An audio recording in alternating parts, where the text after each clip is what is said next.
Hey teams, wanted to take a few minutes and explain the version 2.0 of our new Dash system that we're going to be implementing this week with your teams. Want to go over a few basics there and discuss that with you today so you're prepared to start this week, all right? First off, we're transitioning to a new system where our doctors have a team of 6 people around them, which you're all accustomed to. And in fact, none of the changes I'm giving here are really new or very different, just a compilation and a few minor tweaks, all right? So we've got new teams set up to where we call a pod, where there's a doctor supported by 6 dental assistants. And I want to talk a few minutes about those roles. So if there's a single doctor, it's going to be the green pod. If there's 2 doctors, it's going to be a green and a blue pod, all right? And especially in offices as we grow, you'll start seeing days where you're green or days you're green and blue and how that works, all right? So first off, in each team, there's a core team of 6 people, and I want to go over each one of their duties specifically as you prepare for this next week, okay? First off, the Dash person, all right? The Dash person really has 3 major jobs, okay? The Dash person is going to be in charge of the patient flow. They now are taking over this. They're going to be in charge of ensuring the flow board gets updated as staff calls if they're ready with a patient. When they update their status or radio to put them up on the board so the doctor knows where to go next, okay?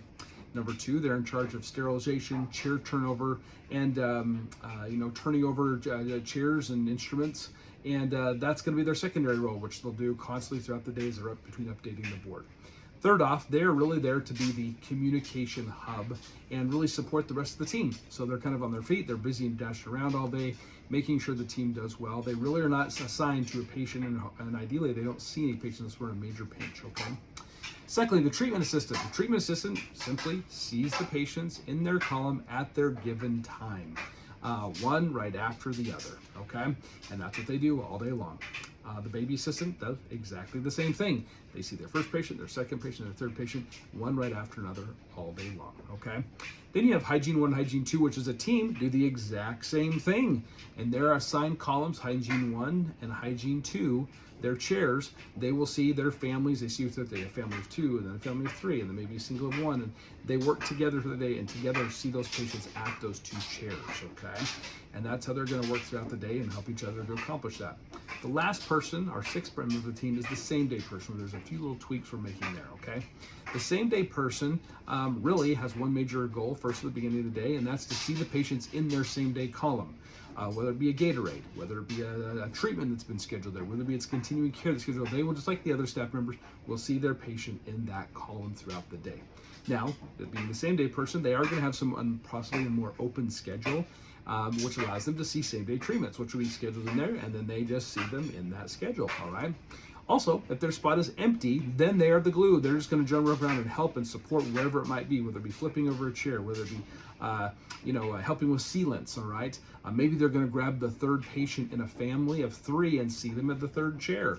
If they have an open space, that's how they help and support their team, and they do that at Hygiene 3. The only exception to where they don't work at Hygiene 3 is, 1, if they have a same-day treatment appointment, they're going to the bonus treatment room, which is the middle, the cronk room, where they will see that patient, all right? Or number 2, they're seeing a new patient. And new patients get scheduled in the same-day column, which they will then see in the new patient chair for the meet and greet, and then they will move that patient over to Hygiene 3, or that family to Hygiene 3, and see the patients for the rest of the appointment at that place, okay? So that's kind of the breakdown of the different positions and their chairs and locations, okay? Now I've got 4 new rules I want to add in to this whole process as well to make sure everyone has the ability to stay within their columns and see their patients, and there's not any blurring of those lines, okay? Number 1, patient cards, all right? Patient cards moving forward will be made by the assistant that is seeing the patient. They need to be able to see what those needs are, review the chart and all those things. That's important for them to be able to take care of that patient.